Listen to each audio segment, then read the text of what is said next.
슬기로운 생로병사 이야기, 오늘은 5번째 시간입니다. 기술 중독 시대의 죽음 공부인데요. 드디어 생로병사에서 이제 죽음에 대한 이야기를 할 시간이 되었네요. 저는 한림대학교 성심병원 김연아입니다.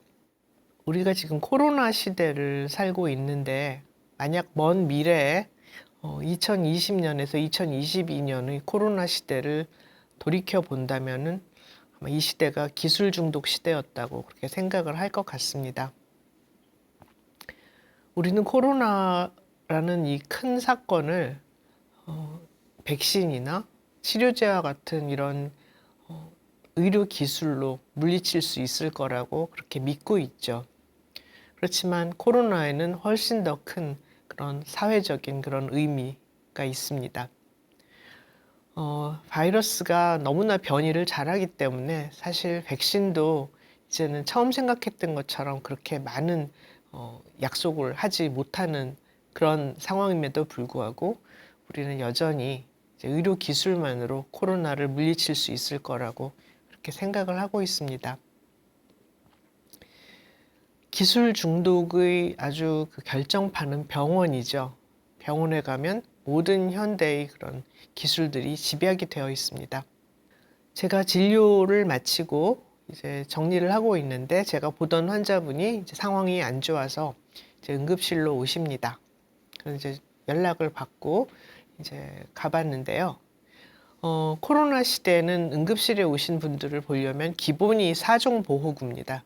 그러니까 사종보호구라는 거는 마스크와 장갑에다가 이제 전신을 감싸는 그런 가운을 입고 그리고 얼굴 앞에는 이제 플라스틱 쉴드를 쳐야죠.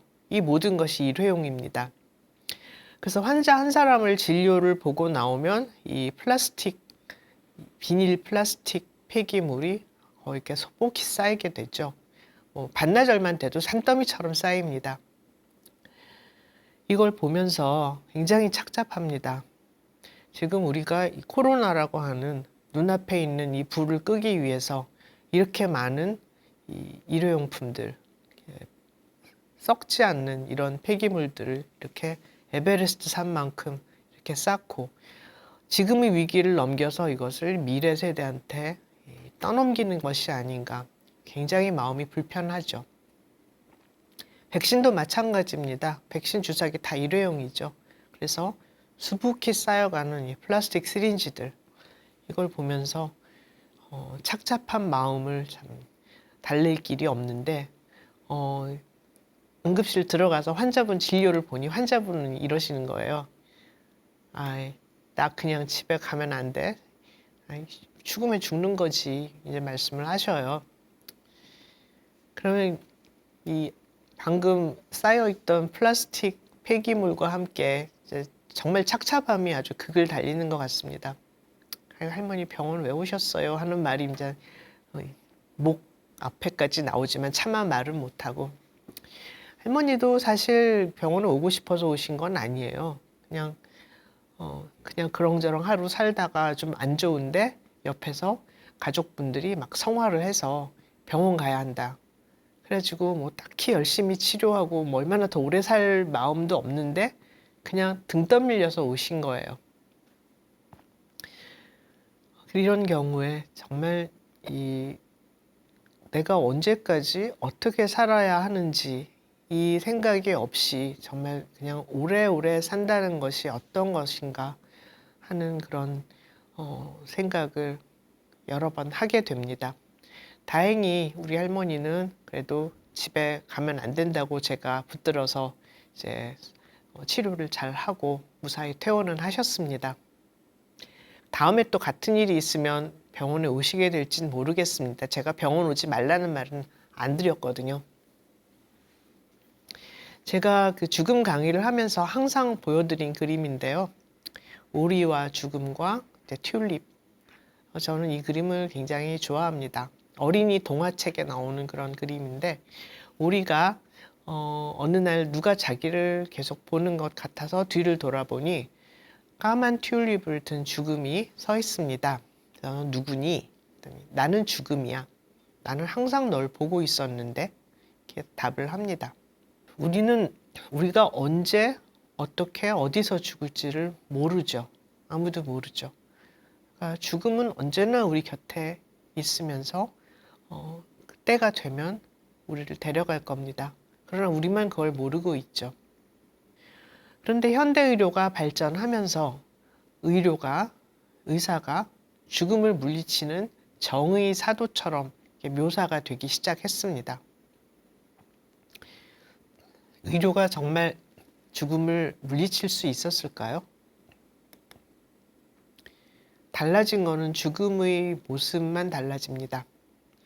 그러니까 과거에는 죽을 때는 내 집에서 사랑하는 사람들이 내 옆을 지키고 그런 모습으로 죽었지만 이제 현대인들의 죽음을 지키는 것은 병원 침상 그리고 의사 약병입니다.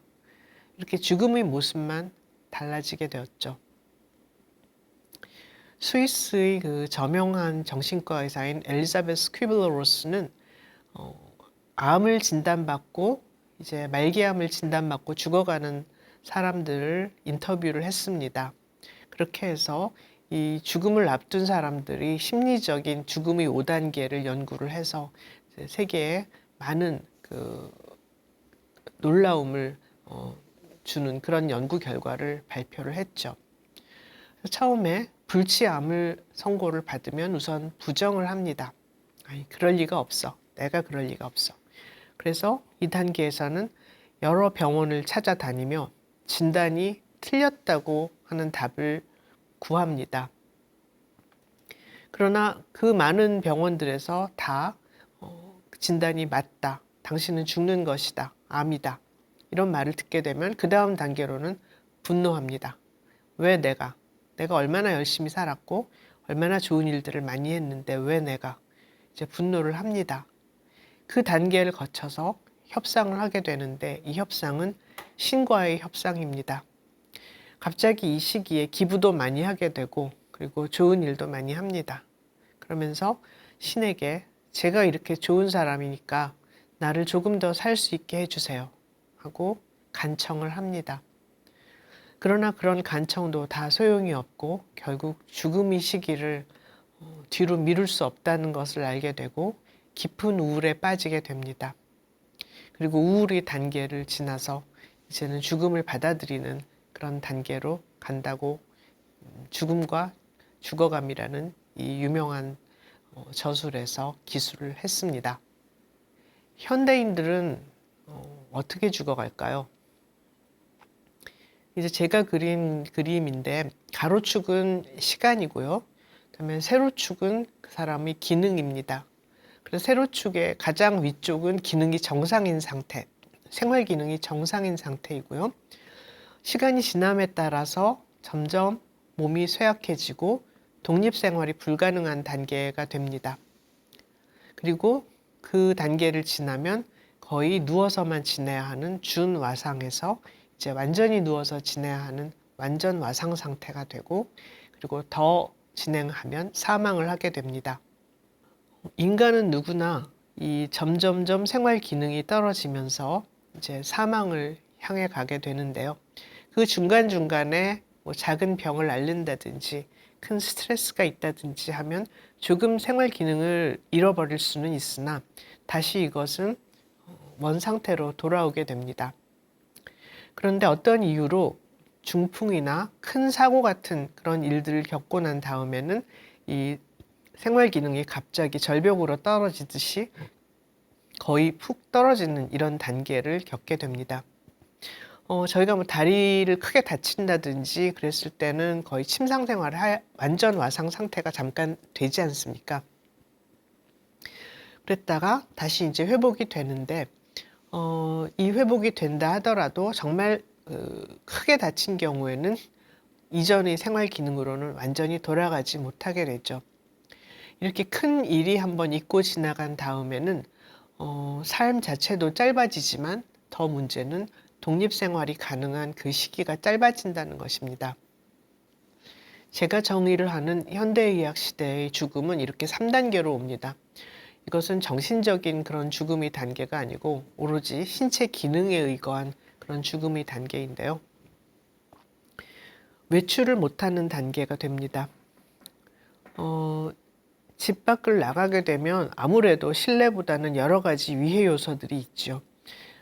대표적인 게 이제 계단 같은 경우인데, 젊을 때는 계단의 그 단차를 눈으로 잘 인지하고 그리고 평형 감각이 잘 작동을 해서 계단을 내려가는데 아무 문제가 없습니다. 그런데 나이를 들게 되면서 시력도 나빠지고 그리고 평형 기능도 떨어지게 됩니다. 자꾸 어지러우신 분들 많잖아요. 그것도 노화의 단계라고 생각하시면 됩니다.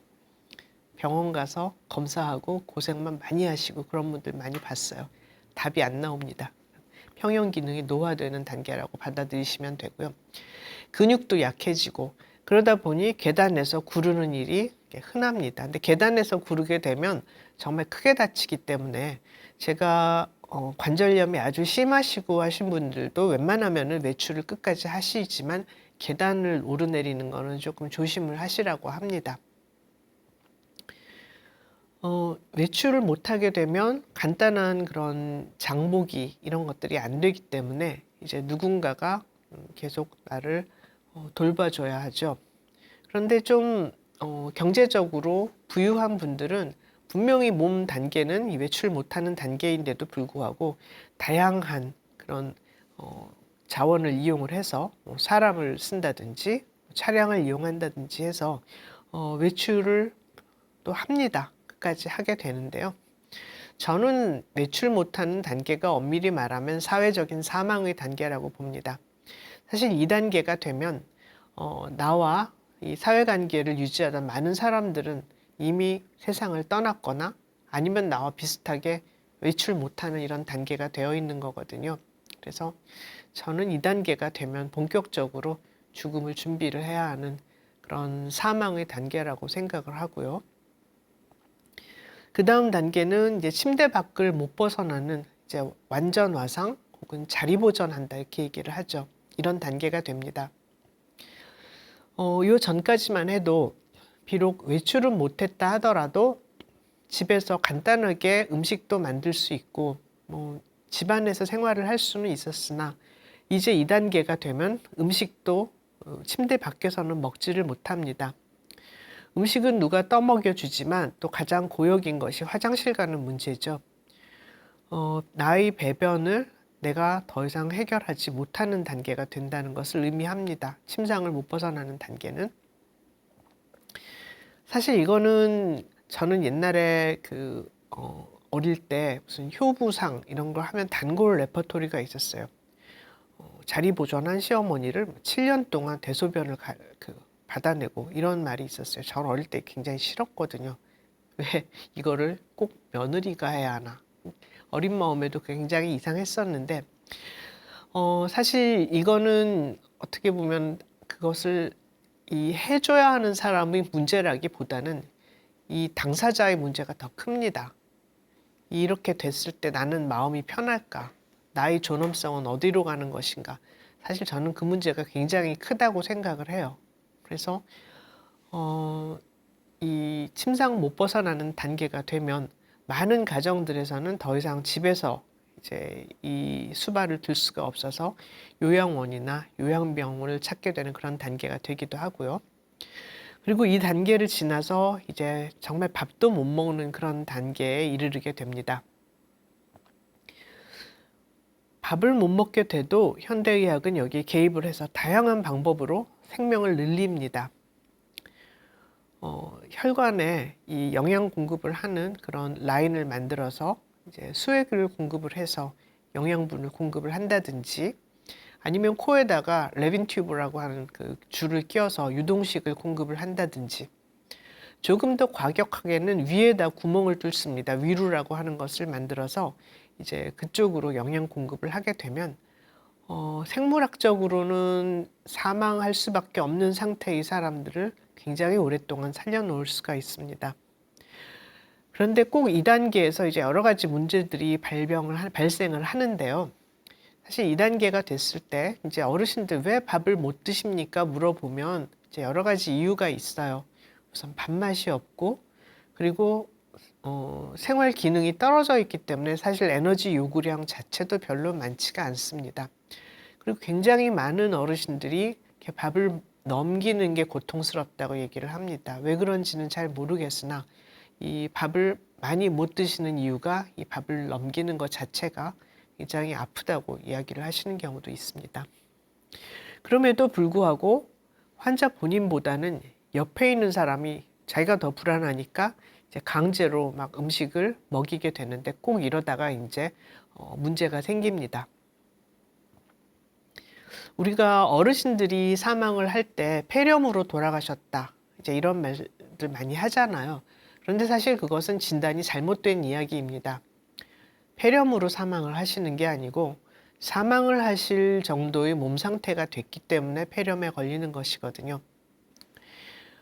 우리가 건강할 때 사례가 들린다는 그런 일이 있지 않습니까? 사례가 들리는 거는 우리 기도, 호흡의 통로로 이물질, 음식물이나 이런 이물질이 넘어가는 건데 한번 그럼 얼마나 힘듭니까? 막 격렬하게 기침을 하고 해서 어떻게든지 이 이물질을 밖으로 토해내려고 이렇게 노력을 하지 않습니까? 그런데 이 자리 보존하는 단계가 되는 이 정도로 쇠약해지신 어르신들은 그런 이물질을 뱉어내려는 그런 능력들이 굉장히 떨어지게 됩니다. 거기에다가 이제 자리 보존해서 누워 있게 되면 더더군다나 입에 있는 그런 음식이랄까 다양한 이물질이 끊임없이 기도로 넘어가게 돼 있습니다. 그러니까 이걸 뱉어내지도 못하고 그리고 또 계속 이게 넘어가고 하는 그런 문제 때문에 폐렴을 달고 살 수밖에 없고요. 그것이 다행히 자연 치유가 되면은 넘어가는데 그것이 이제 그대로 생명을 위협하는 그런 심각한 감염증으로 진행하는 경우도 많이 있죠. 그래서 밥을 못 드신다고 해서 강제로 이렇게 막 음식을 바리바리 해가지고 억지로 드시라고 떠넘겨 드리고 하는 것은 좋은 일은 아닐 것 같습니다. 저는 개인적인 이야기를 하자면 제가 만약에 침상을 못 벗어나는 단계가 됐다면 저는 이 단계를 어떻게 해서든지 최소로 짧게 하고 싶다는 그런 생각을 가지고 있습니다. 그 짧게 하는 방법은 밥을 못 먹는 단계에서 더 이상 어떤 인위적인 조치를 취하지 않으면 이 시기는 굉장히 빨리 끝납니다. 그런데 이거를 아니 그러면 사람을 굶겨 죽이란 말이냐 뭐 이렇게 굉장히 놀라시는 분들도 있더라고요. 글쎄요. 우리가 연명치료에 대해서 논의를 할 때 우리나라는 연명치료의 범위를 굉장히 좁게 보고 있지 않습니까? 숨을 못 쉬면 인공호흡기를 끼고 그리고 심장이 멈추면 심폐소생술을 하고 이 정도로 연명의료를 생각을 하는데 서구의 다른 선진국들은 점점 연명의료의 범위를 넓게 하고 있습니다. 그 중에는 강제적인 영양급식도 일부 포함되는 국가들이 있습니다. 최근 미국에서는 신장투석도 연명치료에 포함을 하자 하는 움직임이 있습니다. 우리가 신장이 나쁘면 규칙적으로 일주일에 3번 투석을 안 하면 생명이 위험해지잖아요. 그런데 이제 신체의 모든 기능이 다 소실이 되고 신장 투석만 하는 이런 분들도 과연 기계적으로 일주일에 3번씩 꼭 투석을 해야 하는 것인가? 어떻게 보면 굉장히 법적으로 문제가 될 수도 있고, 왜냐하면 투석을 안 하면 사망한다는 걸 알기 때문에 문제가 될 수도 있음에도 불구하고 이 많은 전문가들은 이제 신체의 다른 기능들이 다 소실이 되었으면 신장 투석 같은 이런 치료도 이제 과거처럼 이렇게 일주일에 3번씩 기계적으로 꼭 하지는 않는 것이 어떨까 이런 것을 제안을 하고 있습니다. 이 아무르라고 하는 프랑스 영화를 보신 분들도 계실 텐데요. 프랑스를 대표하는 국민 배우 3분이 나왔고 그리고 칸느 영화제에서 황금종려상까지 받았던 그런 영화인데 영화의 내용은 두 부부가 회로를 하고 살다가 이제 한 분이 아픕니다. 근데 아프다기보다도 그냥 이제 늙어서 죽어가는 과정에 들어간 거죠. 이 영화에서는 이 할머니가 이제 병석에 눕게 됩니다. 어느 날 갑자기 기억력도 나빠지고 이상한 행동을 하고 해서 병원에 데리고 가보니 이제 혈관성 치매라는 진단을 받습니다.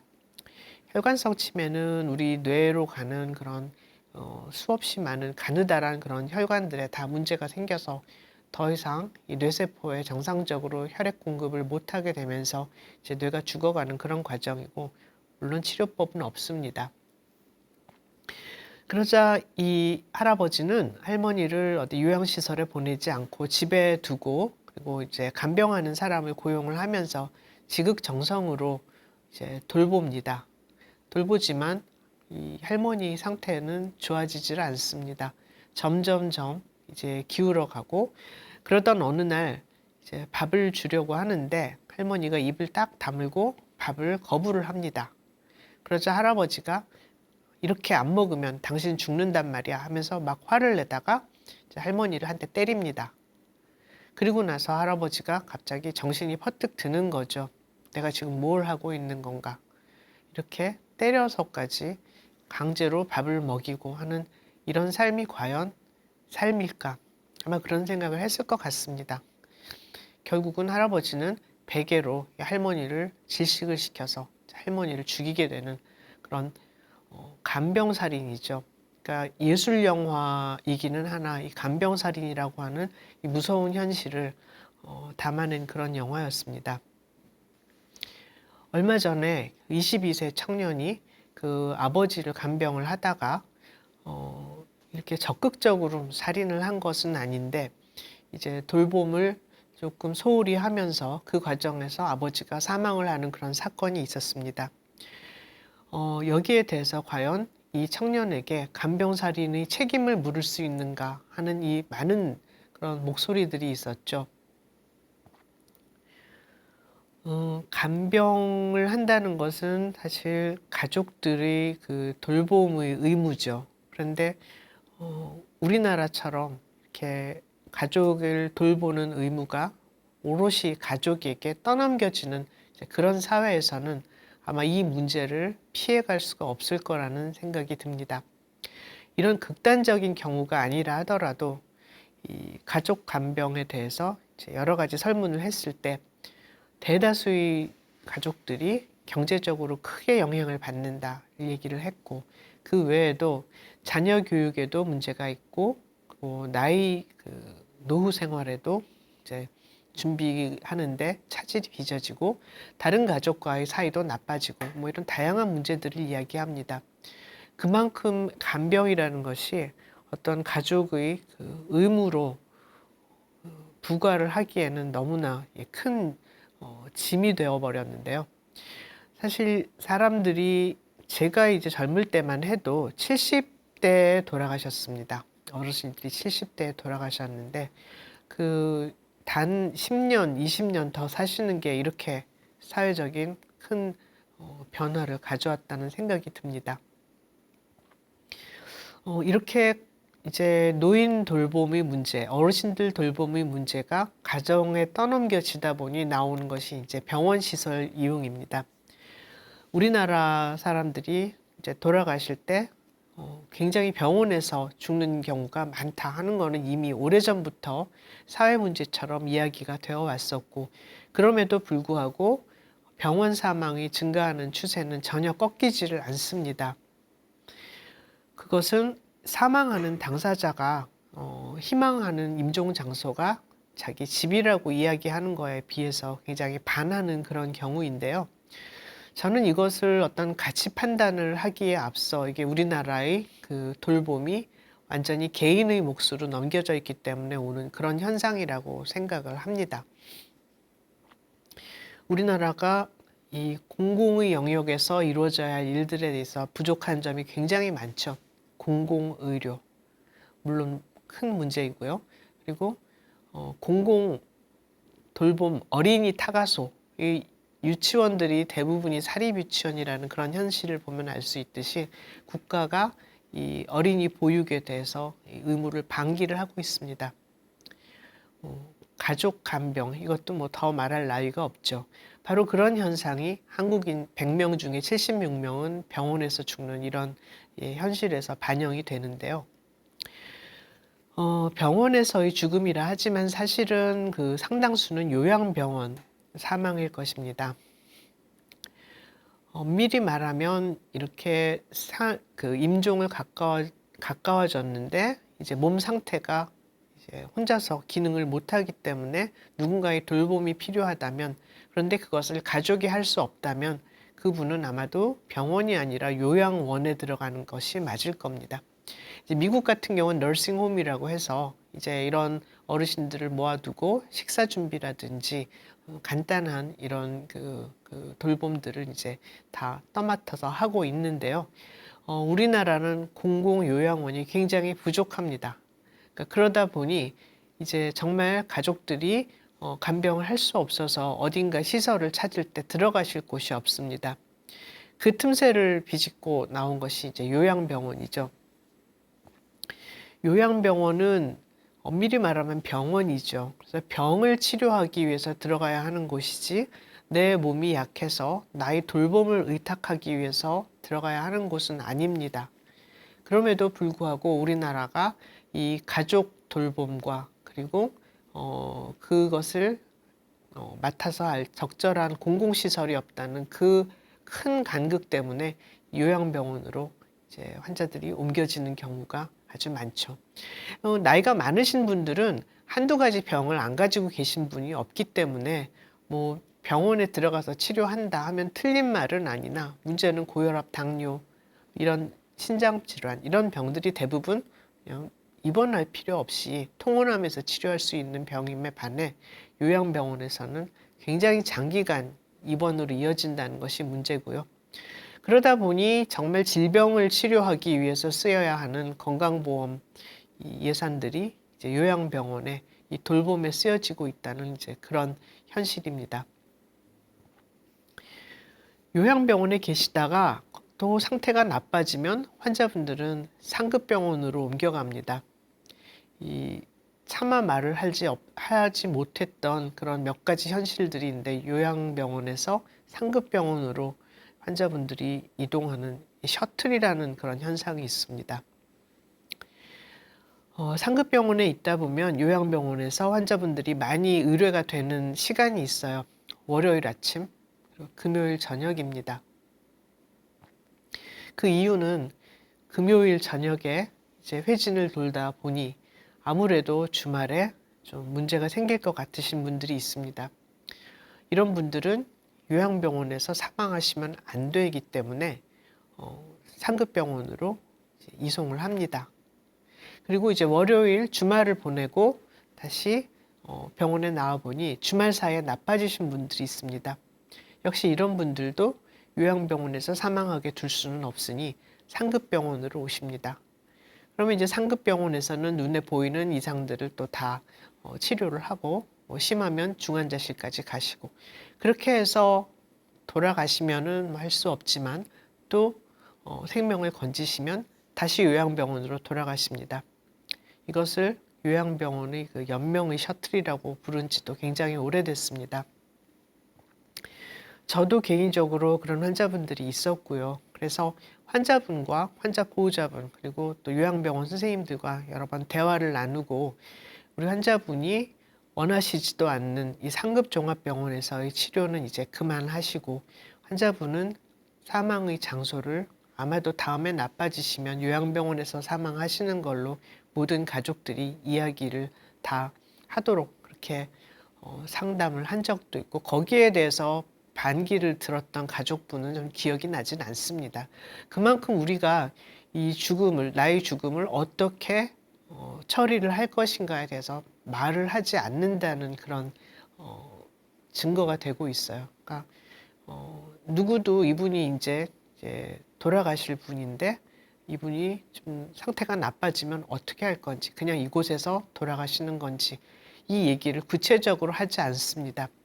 그러다 보니 지분고사하고 요양병원에서 상급종합병원으로 계속 셔틀처럼 뱅글뱅글 도는 이런 상황까지도 이어지고 있습니다. 어떻게 하면 죽음을 잘 준비를 할까요? 5가지 정도로 정리를 했었는데 다시 한번 살펴보겠습니다. 아무리 이야기해도 지나침이 없는 게 재산 정리입니다. 이 우리나라의 민법이 굉장히 잘 발달돼 있다는 건 아마 이 그 몇 년 전에 크게 물의를 빚었죠. 이제 구하라 사건. 이 구하라 씨가 이제 사망을 했는데 아무런 이 가족으로서의 어떤 의무를 지키지 않았던 분이 이제 이분의 재산을 상속을 해가는 이제 그런 일이 있어서 굉장히 그 물의를 빚었던 적이 있었습니다.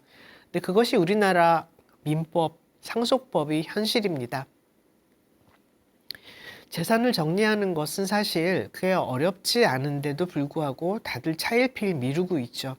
외국 사람들 같으면 큰 액수가 아니더라도 자기에게 남겨진 재산이 있을 때, 그리고 내가 죽었을 때 누군가 이 뒤에 남겨진 가족이 있을 때는 아주 젊은 나이에도 유언장을 쓰는 걸 봤습니다. 그래서 이게 굉장히 중요한 일이라 생각을 하는데, 우리나라는 어르신들이 유언장을 쓰라고 그러면은 왠지 당장 죽을 것 같고 내 인생 다 끝난 것 같고 그렇다고 이제 차일피일 안 씁니다.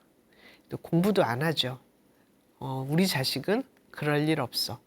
세상에 믿는 도끼에 발등 찍힌다는 말이 가족 간에도 아주 정확하게 적용이 됩니다.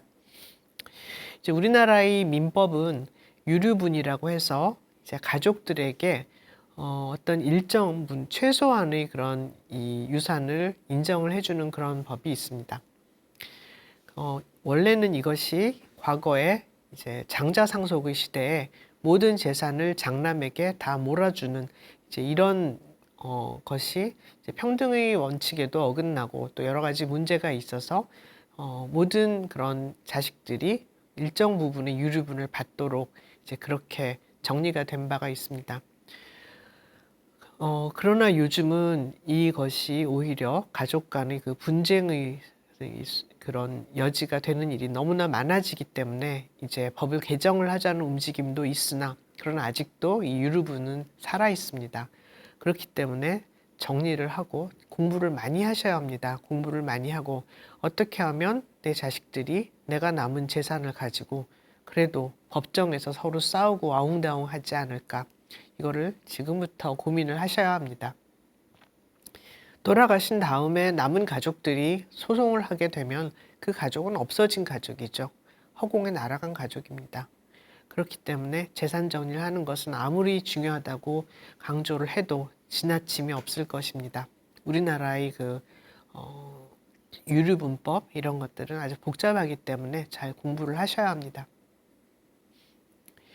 많은 어르신들이 이 대학병원에서 이제 많은 과를 진료를 하십니다.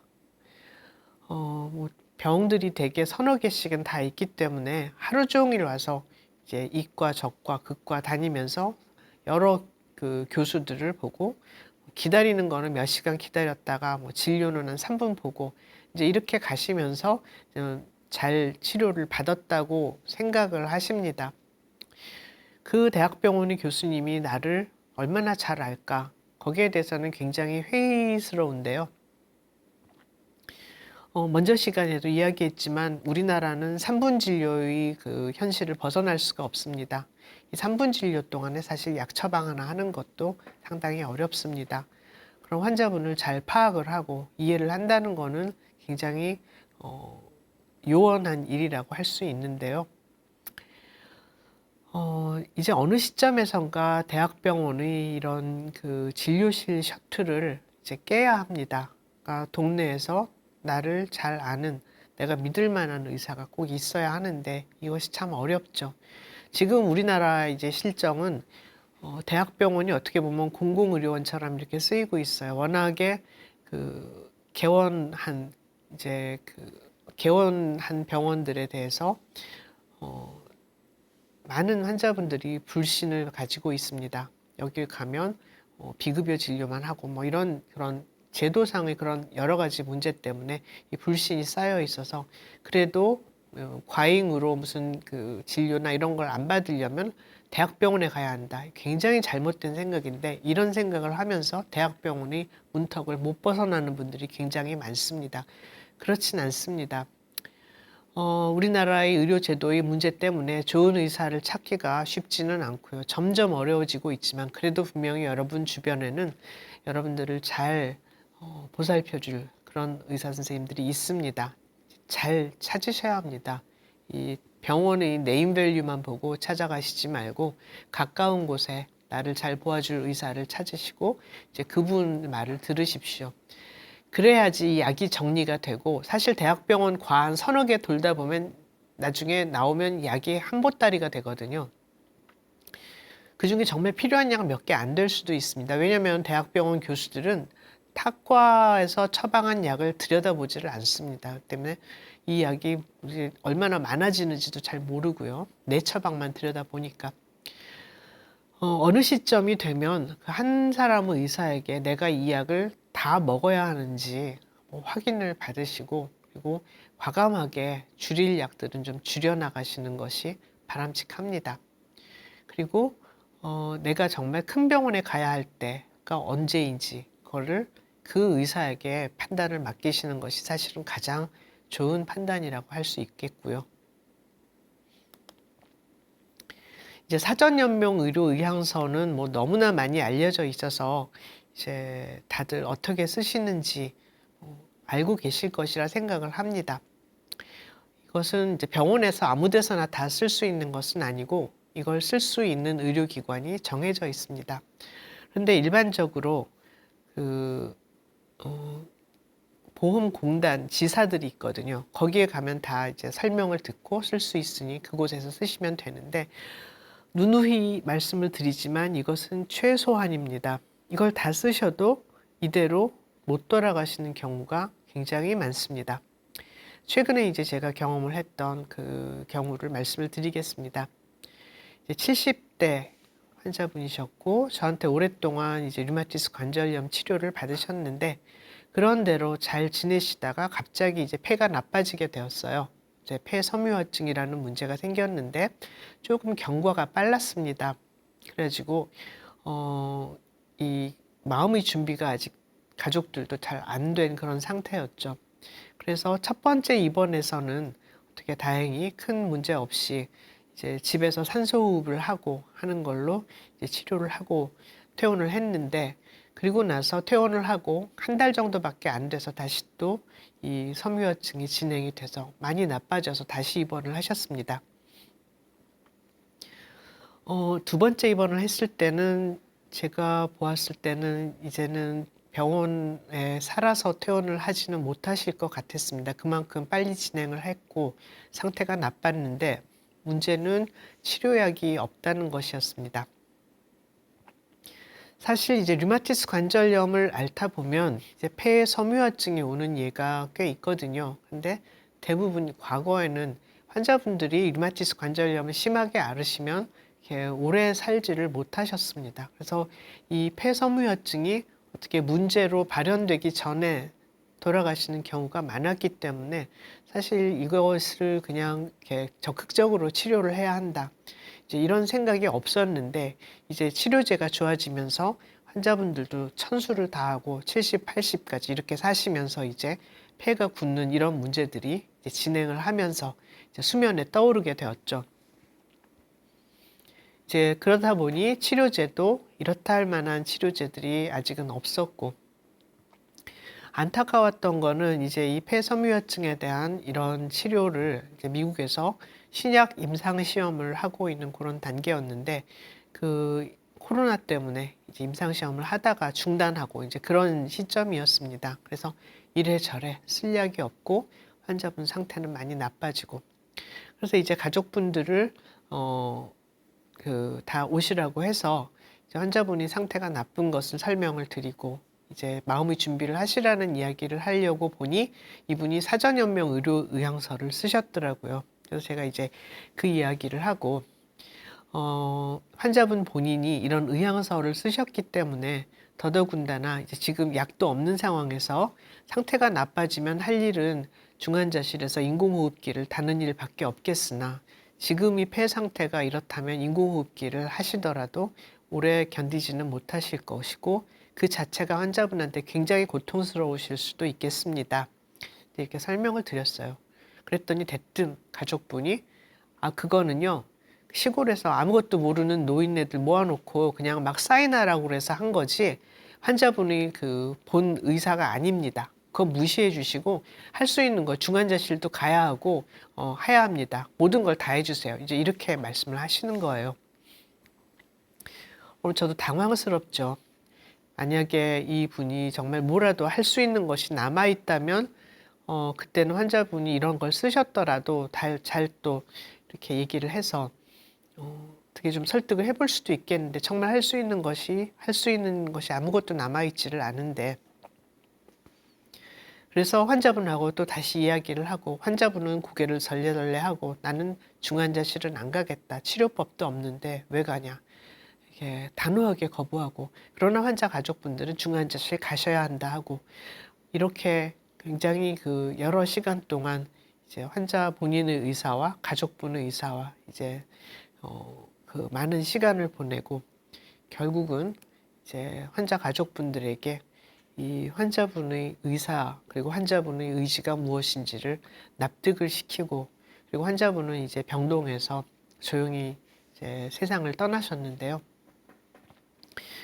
어떻게 보면 그냥 환자분의 의지와 무관하게 그냥 가족분들이 이렇게 강력하게 요구를 하면 중환자실로 그냥 내려서 그곳에서 마치는 게 하나의 방법일 수도 있었겠다 하는 생각은 들면서도, 그때 그 많은 시간도 훨씬 많이 들고, 그리고 저도 보호자분들을 설득하는데 어려운 점도 많이 있었고 했는데, 결국 돌이켜보면 그렇게 해서 이제 환자분의 의향대로 환자분을 보내드릴 수 있었다는 게 지금으로서는 저로서는 의사로서 굉장히 보람 있었던 일이라고 그렇게 생각을 합니다.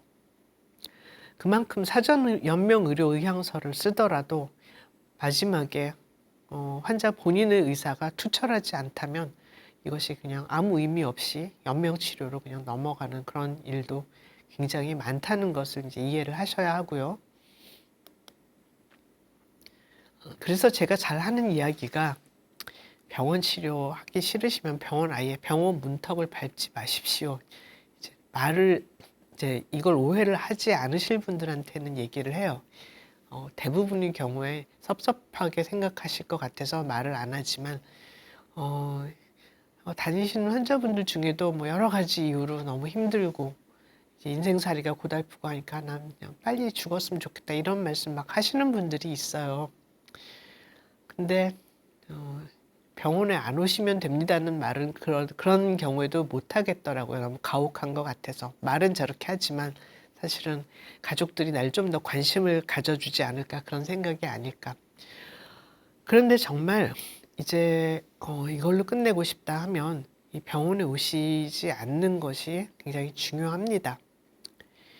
실제로 자연사를 한 분을 사망하는 순간에 심폐소생술을 하지 않았다고 해서 이것이 살인이라고 해서 고소를 하는 그런 일들이 믿어지지 않겠지만 있습니다. 그것도 가족끼리. 그렇게 되면 의료진들은 가족끼리 다 이게 얘기가 된 줄 알았는데 이런 이제 황당한 이런 시달림을 당하게 되고요. 그래서 병원에 오게 되면 뭐라도 더 하게 돼 있습니다. 이런 여러 다양한 이유 때문에 황당한 법적인 이런 소송까지 휘말릴 그런 위험이 있기 때문에, 그래서 오지 않는 가족들일수록 이런 문제를 제기할 확률이 많아요. 그래서 이제 내가 죽을 때가 다 되었다 판단이 되면 오지 않는 가족들에게도 이런 의사들을 밝혀야 하고요. 그리고 가급적이면은 병원에 안 오시면은 좋은데 그게 참 쉽지는 않죠. 집에서 사망을 할 수 없는 가장 큰 이유도 역시 금전적인 문제입니다. 그것을 가족에게 떠넘기지 않으려면 누군가에게 돈을 주고 간병을 시켜야 하는데 그런 준비가 잘 되어 있지 않는 경우가 대부분이기 때문입니다. 마지막으로 저는 이게 정말 중요하다고 생각을 해요. 우리는 왜 죽음을 두려워할까요? 지금 내가 잘 살고 있지 못하다고 생각하기 때문에 죽음을 두려워하는 것이 아닐까요? 지금 매 순간, 바로 오늘이 가장 소중한 순간입니다. 내가 정말 잘 살아왔고 충분히 살았다, 이런 생각을 하게 된다면 그리고 매 순간을 정말 열심히 살았다. 최선을 다했다. 이런 생각을 한다면 아마 죽는다는 것이 그렇게 두렵지는 않을 거라고 생각을 합니다. 그래서 지금 이 순간 오늘 소중히 여기시고 좋은 시간 보내시고 그리고 좋은 사람들과 좋은 이야기하고 그렇게 오늘 하루를 소중히 여기십시오. 감사합니다.